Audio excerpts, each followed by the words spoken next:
halkan mabaadi'da iyo himiladu waxay ku kulmaan hal meel. halkani maaha uun dhul iyo dhismayaal ee waa hoyga ay ku dhasheen riyooyinkii beddelay nolosha malaayiin qof. ma aha uun ganacsi, waa halgankii aas-aasayaal aan quusan iyo dhismihii qaranka ee dhabarka lagu siday.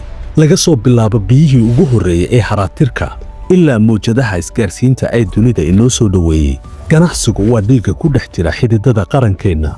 waa labaynta, waa kuwa ku dhiiraday inay dalkooda dhisidda u huraan wakhti, hanti iyo maskax. waxaan idiin soo xulnay 26 haldoor ee beddelay taariikhda. ku soo dhowaada safarka labaynta, halkaas oo guusha ku leedahay weji iyo magac.